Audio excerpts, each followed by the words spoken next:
And okay, we're pleased to have Eleni Bakopanos with us today, former MP. And I would like to start out by thanking you, Eleni, for taking the time to participate in this project, and begin by asking you some background questions for context. I'd like to start out by asking you, where were your parents born? My parents were born in Greece, in an area of Greece which is called the Peloponnese. I was actually also born in Greece, just so you know. Okay. And we only immigrated here when I was 5 years old. Okay, very good. Well, you've answered the first two questions, so we'll go on to the third one. Where did you receive your education, your elementary, secondary, and any post-secondary? Well, my elementary, I received it in, first of all, there used to be at the time when I entered elementary school, the Socrates School, which was run as a private school by the Hellenic community of Montreal. It is now subsidized by the provincial government. It's not the same school, but it did start out as a private school that was run in the basement, actually, of two churches, one of which no longer exists, on Sherbrooke and St. Lawrence. It's the goddamn building now, or the cathedral that the Greek community has for grades 4 and 5, because the cathedral hadn't been built at that time. So that was years 1 to 5.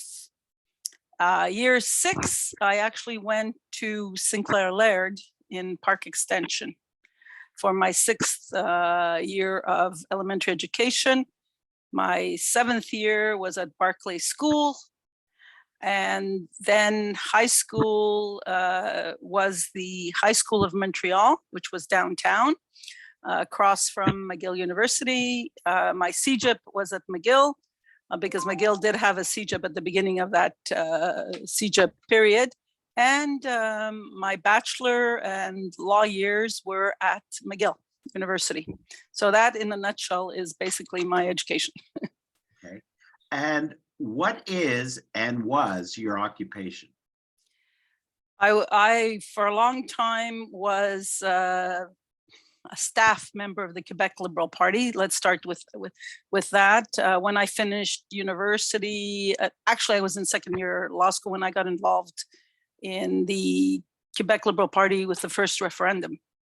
And I was an organizer for the ethnic vote during the first referendum. And then they asked me to stay on for a couple of years. The couple of years turned out to 25 years. And in 1993, the then leader of the Federal Liberal Party and subsequently the Prime Minister of Canada, Jean Chrétien, asked me to run in the riding, actually, that was known as Saint Denis, which today doesn't really exist. It's actually the Prime Minister, Justin Trudeau's riding, which has been combined.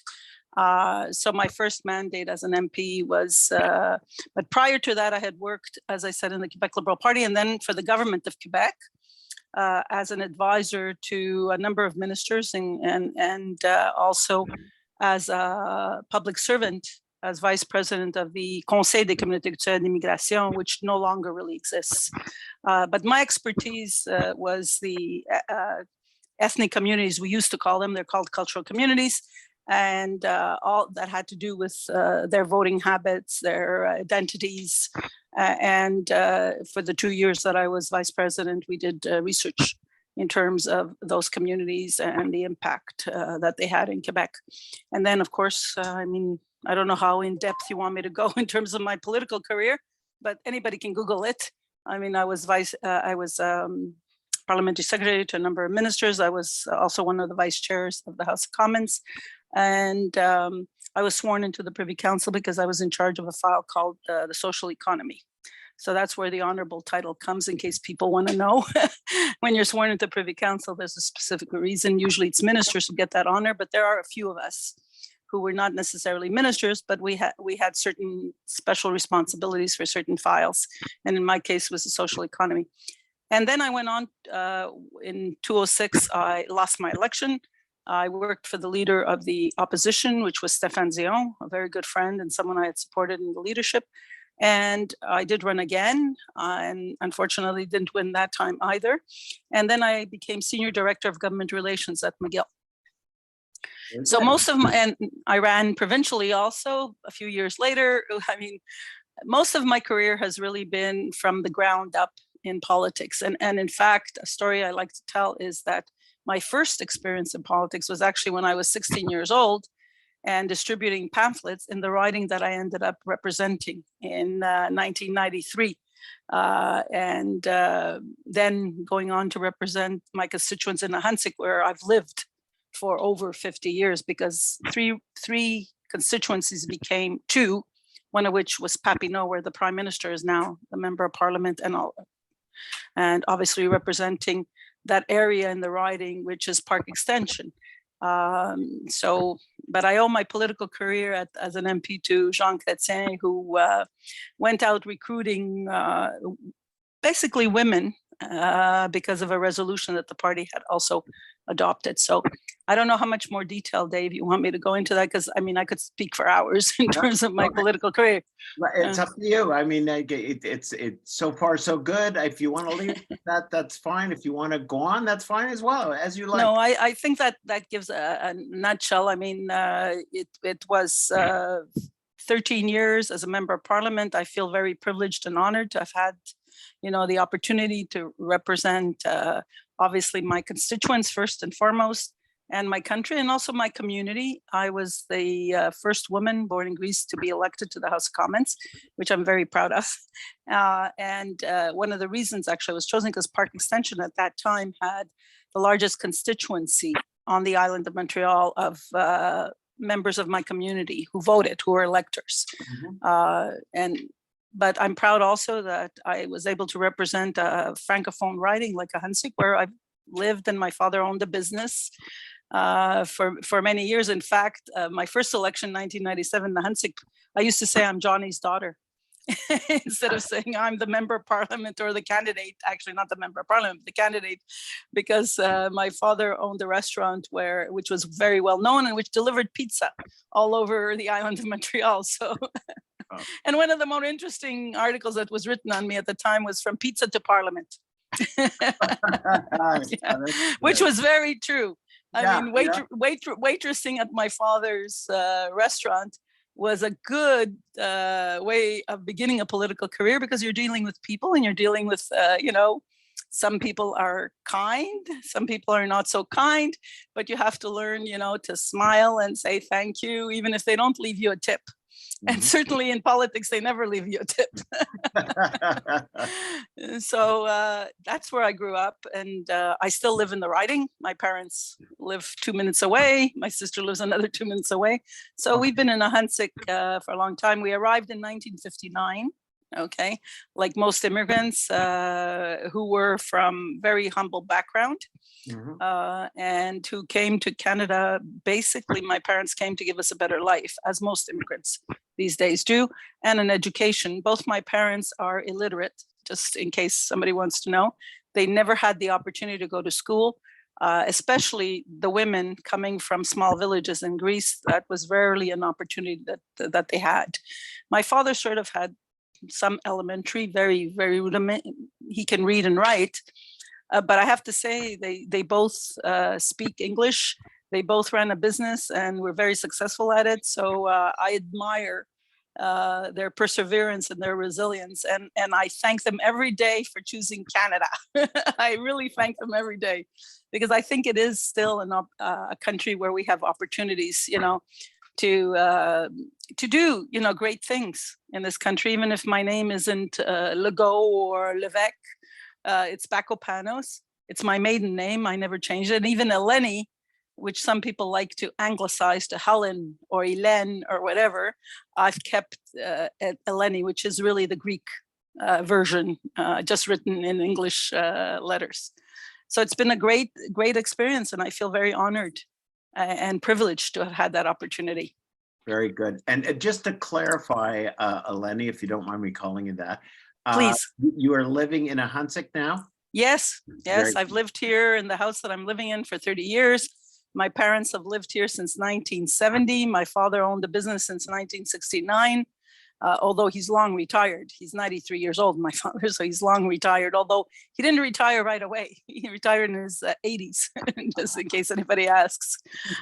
So yes, I am living in Ahansik, which is the riding that I did represent from 1997 to 2006, when the electoral map changed.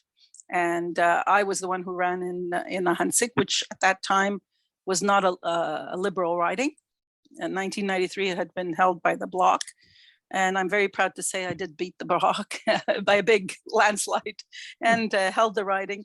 I did, just to get an idea, I did 6 elections in 15 years. That's a lot of elections because we had minority governments. Because people, when you tell them, how many mandates did you have? I said, well, depends how you count them, right? I mean, the first 2 were full mandates, but the others were basically minority governments. So I did serve for 13 years, plus 2 years, as I said, in the office of the leader of the opposition. Okay, very good. All in first year, like 93 to 97 was Saint Denis. Yep. Doesn't exist anymore as a riding. It's part of Papineau, and Ahansik for the other 4. Okay. Now we're going to move on now to questions concerning your experience in living in Quebec today at this moment in time. What would you say, in your experience at this moment in time, is the best thing about living in Quebec? I love the fact that I live, my perspective is mostly Montreal, to be clear and honest. I mean, I've traveled all over the province. I've been to every part of it, even with former Premier Bourassa, the Minister of Immigration. So I've traveled most of the province, but that's like 40 years ago, practically. I can't say I've traveled a lot, except for Quebec City and Trois-Rivières or around there, but most of my experience is Montreal. So I want to put that in perspective, because I don't think Montreal is necessarily representative of the whole province, right? Mm-hmm. But in Montreal, what I love about Montreal, I think it's one of the greatest cities in the world. I don't necessarily enjoy the dead of winter as we are at the present time, but I do like the changing of the seasons. I do like the multiculturalism aspect of it. I do think that the people are extremely warm and welcoming. I lived it when I was an MP. This was a riding which had 80% Francophone voters. And the majority of them were very supportive of me, and even if they didn't vote for me, very respectful of the work that I was doing as a member of parliament. So I did not feel in the past at all that I didn't belong. But I am getting a sense now that that is beginning to change, not on a personal level, okay? A lot of my neighbors, for example, I have Francophone neighbors more so than I used to in the past, but I have quite a variety and diversity of neighbors. And on a personal level, we're all on good terms. And I do avoid talking politics with them a lot of times, but they know who I am, because it's hard to hide, with Google nowadays or whatever. So I would say it's the diversity, the fact that Montreal is an international city. I see it as an international city, and I do see it differently than the rest of the province of Quebec. Okay. Okay, this next question, it's proved difficult for a lot of people. And I understand why. If I was asked the question, I would have difficulty, but I'm going to ask it to you anyway, and you can elaborate after you've answered the question in any way you see fit. Describe your relationship to Quebec in a single word. That is a hard question. And I thought about it because I had looked at the questions, obviously, prior to the interview. I honestly couldn't come up, and I'm trying very hard not to make this even more difficult for me. Not because I'm avoiding saying anything, but there isn't one word that pops up. But if I was to say Quebec, it's like the slogan, Je me souviens. If I was to use a slogan for Quebec, I would say Je me souviens, or I remember. I remember the peace in term. I mean, do you want me to elaborate now? I would say I remember would be the word. Yeah, I would say I remember. I remember the times when it would be more acceptable. Okay, if I chose to switch between English and French, or if I chose to even use a Greek word in between what I was saying, and there'd be no criticism of that. I find now the scrutiny with which my name makes people feel not necessarily uncomfortable, but question whether I speak, proper French. If I make a mistake, before it was ignored. Now I find it's much more not criticized, but I can't speak French because I've made one small error, okay, in terms of my verb or my and French is not an easy language, mind you. The Greek language is a little more difficult, but I find the scrutiny very uncomfortable. Mm-hmm. And I always feel that I have to do better each time and be careful on how I'm using something that I don't remember having to do in the past. Even as an MP, I felt that when I made a speech, if I had made an error or two, it was not scrutinized, it wasn't criticized to the level that it is now by an ordinary person. Obviously, my opponents is a different matter, right? They're going to use whatever weapon they can.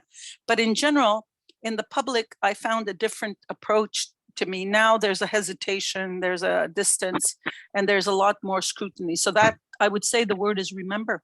And remember that it has changed, that it is different. Very good. Now, where do you feel most at home in Quebec? For example, in communities based on language, culture, profession, or a geographic location? I've always felt comfortable in all of them, I have to say, because I've dealt a lot with, obviously, the cultural communities and the different identities, okay, involved. Geographically, I think I've made it clear that Montreal is really where I want to be in Quebec. Not that I dislike the Laurentians, or that I do end up going at least twice a year up to Saint-Agathe and enjoying, or Mont Tremblant, and enjoying the weather and the skiing, and no longer, mind you, at my age, or going to the Eastern Townships, to Brome, for a duck or whatever. But I really, geographically, I feel more comfortable in Montreal. And also, I'd say, in terms of not feeling the same scrutiny to a certain extent that I would feel outside of being, outside of Montreal. I think it's much more acceptable on the island of Montreal, and I'm saying island, and probably Laval in the South Shore, but I'll stick to the island of Montreal. So I would say geographically Montreal would be my answer. Okay, very good. Now, the next question, it's two parts, which I'm sure you're aware of, but some people have expressed to me difficulty with the second part of the question, and I'll try to explain when we formulated this question what we were thinking of. So the second part of the question is, do you think the official definition in Quebec includes you? Now, the word official, yes, that can mean anything to anybody. As an example, it could be the Quebec government's definition. It could be the federal government's definition. It could be the media's definition. It could be your peers' definition.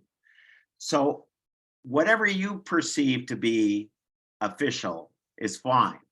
So I'll just ask the two-part question, having said what I said. How would you define a Quebecer or Quebecois? And do you think the official definition in Quebec includes you?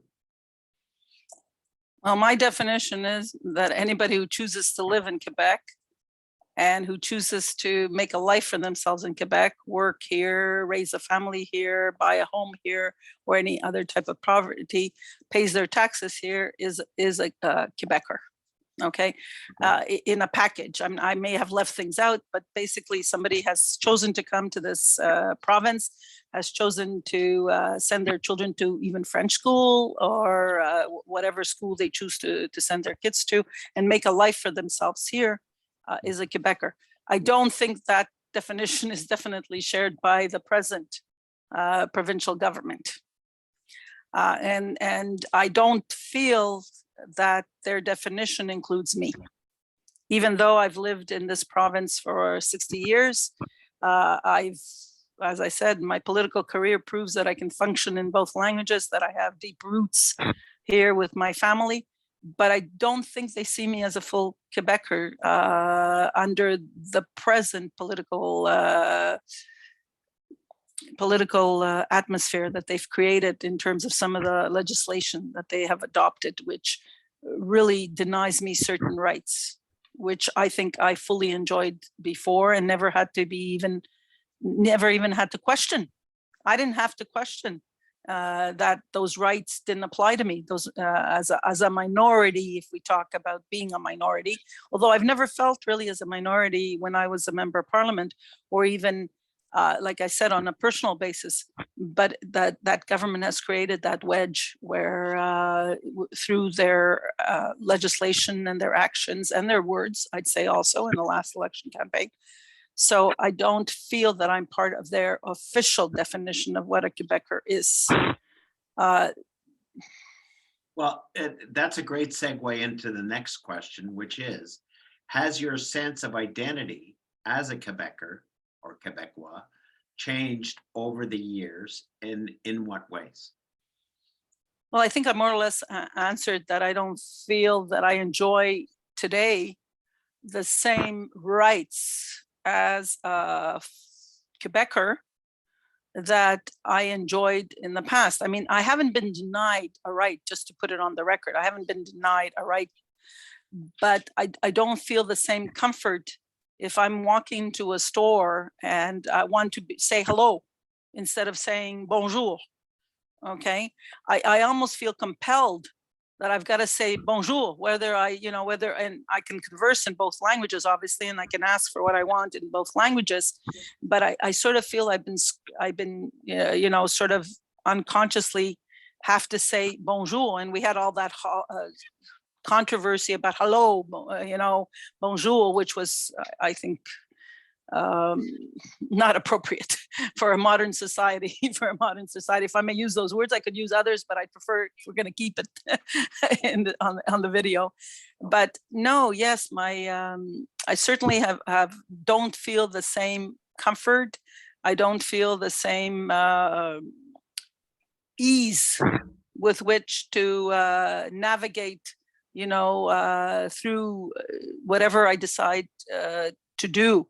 I always feel compelled, to switch immediately and consciously to the French language, even if I'm speaking, and I won't know that right away, but even if I'm in a neighborhood, let's say, which is multi-ethnic, for example, if we go into Park Extension and I go into the Greek bakery that's there, which I go quite regularly, obviously, I mean, I'll speak to them in Greek because they know me and I know them and I know they speak Greek.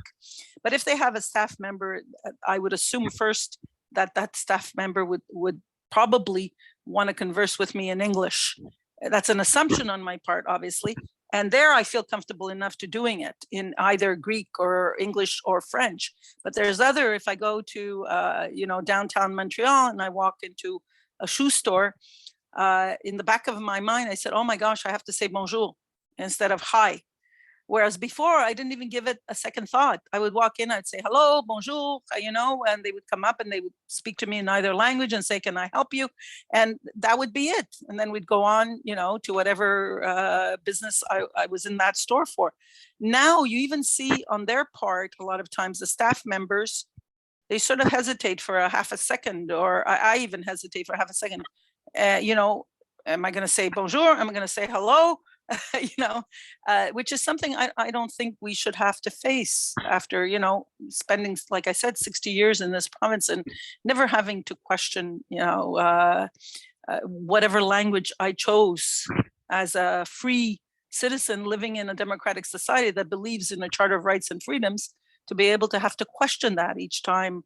And I haven't been to the east end of the island of Montreal because I'm usually in the center or the West Island, not for any particular reason, but most of my family and friends live in the West Island or downtown. I don't know if I mean, geographically, you asked that question earlier. So I used to remember even in the past, if I'd go to the East End, Pointe-aux-Trembles, I would, yes, assume that I'm dealing with somebody more French, although there's quite a lot of Italians living in that area. Okay, and there are quite a lot of shops. So it sort of has changed how I go about doing business, okay, on a day-to-day basis. Okay, you know, it's an added stress for no reason at all. Okay, but I have to be more conscious, okay, of how I'm dealing with staff or you know, or what I'm asking for, in which language I'm asking for it. And you know, and the fact that we're living under a pandemic, which adds another layer of stress. Did we really need to, you know, have more and more layers of stress in a province where I always felt that we had found linguistic peace? I really felt that we had found that, even when the CAC government was elected for the first time. I really didn't feel the same sense of scrutiny, and I'll use that word because it's the word that comes to mind in my case, that I didn't feel that it was there in the first mandate. But now, after Bill 21, Bill 96, and even the federal government's new bill on official languages, I really feel that political expediency has trumped minority rights, okay, or the rights that we've enjoyed in the past and not had to question. And that leads directly into the next question, which are, what are some of the most difficult things about living in Quebec?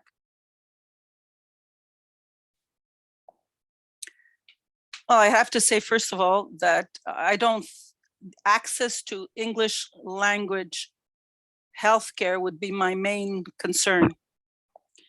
I mean, going to a grocery store and all the rest is not a life or death situation. But and it hasn't been my experience, even though I'll say it. I mean, dealing with my parents and having gone through the pandemic and some of the issues and being in emergency wards, I can say that in general, the individual doctors and nurses have been very accommodating in speaking to my parents in English because they have very limited knowledge of French. Whereas I would speak to them in French, and then when they would ask my mother, they'd be considerate enough to be able on an individual basis. Okay, again, but I know that would be a major concern of mine if that everybody was told that no, we have to do all dealings in French, be it on a doctor-patient level or even in an emergency situation. That is very, very troublesome, very troublesome. And although the government is saying that that will not change, I've had secondhand stories where people have said when they've spoken English now in a certain hospital situation that the other person has refused to answer them in English, even though in the past they have answered in English. So it's created a situation where somebody who it emboldened, let's say, the more extreme elements. Okay. And again, on a personal level, I think most people can work it out. I mean, any doctor if he actually believes in the Hippocratic oath that he took, he's not going to let a patient die because that patient didn't answer in French. But on another hand, it's another added stress for somebody who's going through a health crisis to have to, you know, deal with a situation where the nurse or a doctor, and again, no criticism to any individual, will speak to them only in French.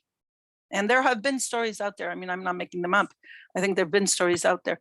So I would say that would be my main concern going forward, is that the same access that I, as an Anglophone or Allophone, had to the healthcare system may be in question or jeopardized coming in the future. And I'm at that age where I will need those services much more than I did need them in the past. The court system is another. I mean, we can talk about, not that I had any experience with the court system, but it concerns me that somebody will not get the same level of justice because they happen to not speak French. Okay. So any access to any services for an individual who, is a law-abiding citizen or even accused of a crime, but the justice system has to deal whether he's guilty or not, who pays his taxes, has raised his family, has property in Quebec, or even lived in Quebec for most of their life. Why is it now that some of their linguistic rights are being compromised? Okay. I understand that somebody who's French Canadian feels that their mother tongue may be in jeopardy.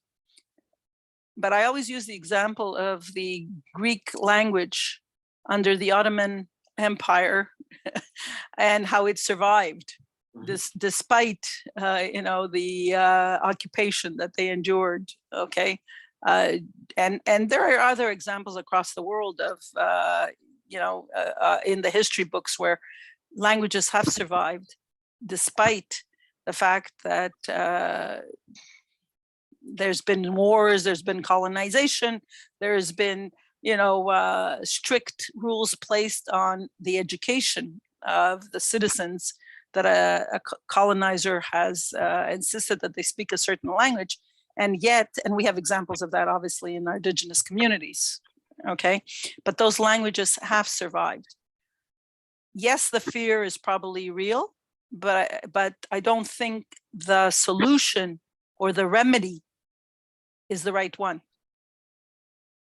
I think allowing people to learn French and encouraging them to learn French and providing the tools necessary to learn a language properly and throughout their whole career. Okay, there are lots of programs that you can do at work in terms of learning the language. I think those are the type of initiatives that should be encouraged, because I think it is obviously important that I do speak the language of the majority, and I'm very proud to say that I find it enriching that I can speak French.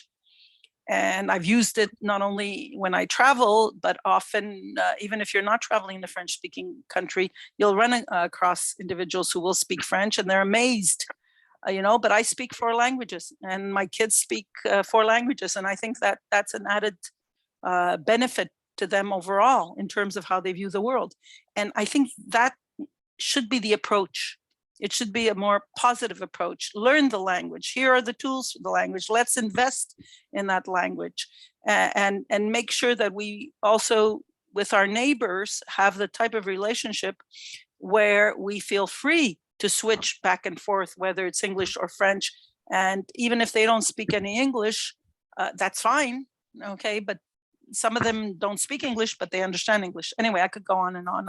I am rambling on now.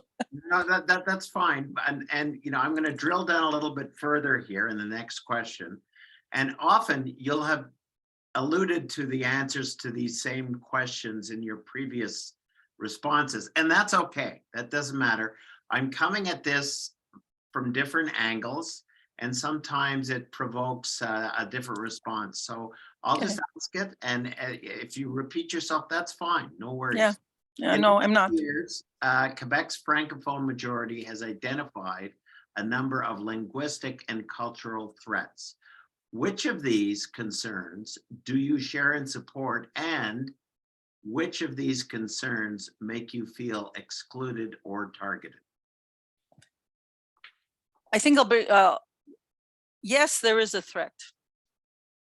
Okay, I'm not going to say there is no threat. We live in North America. We live next door to the USA, and the USA has all the tools for promoting the American language, the English language, obviously, but it is American to a certain extent. Social media also has provided a concern in terms of, because it is mostly an English platforms. They're mostly English platforms.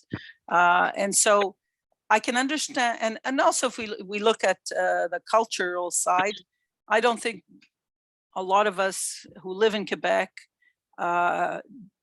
do attend as much as we could in terms of the cultural richness of this province. I mean, I go to museums, I do go to French plays, I do like watching French cinema, Quebec cinema, not French from France, but Quebec cinema. And it is of a very good quality. And I do support that the arts should be supported, okay, both by the federal government and the provincial government. Is it enough for the survival of those, of the language and the culture? Only time will tell. Only time will tell. But again, I'll go back to what I said earlier. Are you going to use a stick, or are you going to use what's the term I'm looking for? Carrot. Sorry? Carrot. Carrot. Yes, thank you. I was looking for that word. I was going to say sugar, but in any case, a carrot. I think the more that we make sure that people do learn the language, that people are exposed, and especially at a young age, I mean, if we were teaching, I'm going to use a hypothetical question. If we were teaching every young person, okay, starting from elementary school, French and English, we would be opening up much more avenues for the promotion of both languages worldwide. We are now citizens of the world. We are not only citizens of Quebec. And business is done on an international level. Are we not denying our young people then a future which is limited if they speak one language? To go back to the fact that, you know, my daughters and I speak 4 languages, okay, which I think is a richness in itself, okay? We are denying. So yes, I do think it's a threat, but I don't think the solution to actually making sure that the language, and I don't think it will disappear, but that's out there, that it will disappear. I think that's an empty threat, in my opinion, that the language will disappear. Because as I said earlier, there's languages that have survived over centuries, okay, which people thought had disappeared. Okay, but I think it's better to use the carrot approach and encourage people, and start early encouraging people to speak French, to be part of the Quebec culture, to enjoy that Quebec culture starting at a very young age, and making sure that they're citizens of the world, that they have a vision of the world that is larger than just Quebec. You're limiting the opportunities that the young people have, I feel, if you keep, you know, scaring them, a scare tactic, saying, oh my God, you're going to lose your language. Well, are they going to stay in Quebec for the rest of their lives? No one has the answer to that. I mean, a lot of young people want to travel. A lot of them want to be able to work in other countries, maybe not forever, but maybe for 5 years or maybe for 10 years. So are we limiting them only to work in France or in French-speaking countries? Why not, you know, have them have the opportunity to work wherever they want in the world, and bring with them the fact that they are Quebecers, and be able to promote that, you know, that I live in Quebec and it's a great province to live in. And we have, you know, we have these 2 languages, and we're promoting both languages. I think it's such a limited vision that the government has, and it's not a realistic one, I think, in the long run, especially the approach that they've used to try to achieve the end. But I think it's just more of that it's beneficial to them politically, rather than looking at the total, the bigger picture, looking at the bigger picture, and a future that will be much more beneficial to the next generation, okay, than just saying, well, you speak only one language. Because that's the message I get, at least from their attempts to try to limit the English language in Quebec. Okay, so that brings us to the next question, which is, what is the biggest problem facing Quebec, and how, in your estimation, could it be resolved? I don't have an answer how it could be resolved. I think I've answered the question by saying the path that they've taken is not the path that would lead to the conclusion that they want. Yeah. I think it's full of errors, and it's not going to make Quebec curse, it's limiting Quebecers' future. It's limiting again, I really think, and I'm repeating myself, I really think that the approach that the provincial government has taken is a limited vision. It is not a vision of what the future has to hold for the generation that's coming up. The next generation is more of a global citizen.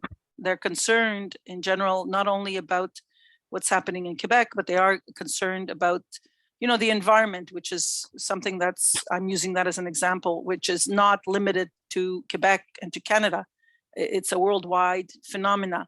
The economy, economies are so intertwined now that, again, you can't limit yourself to only what happens in Quebec. Everything that happens in other countries, China, Russia, or whatever, the Ukraine, has an immediate impact, in Quebec.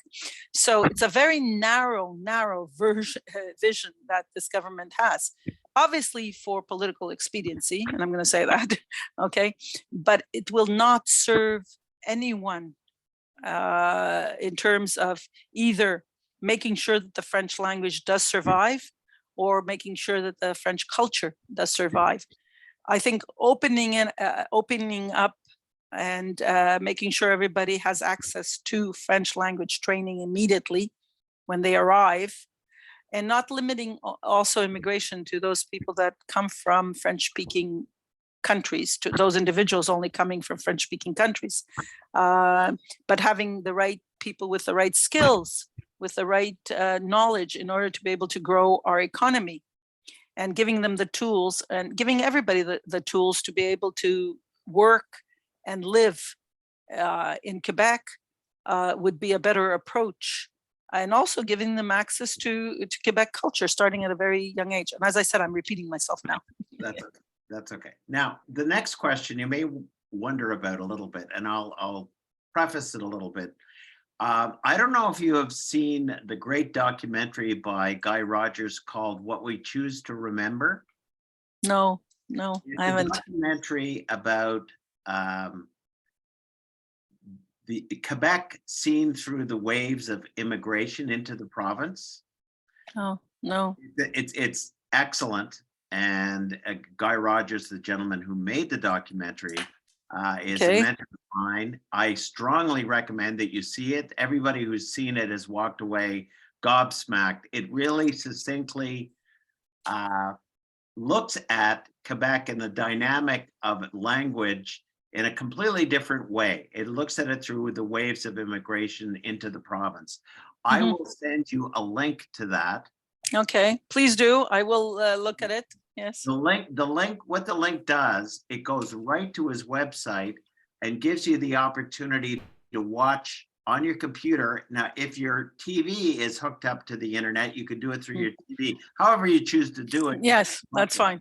So I'll send you that link after this is over. But anyway, what year was that?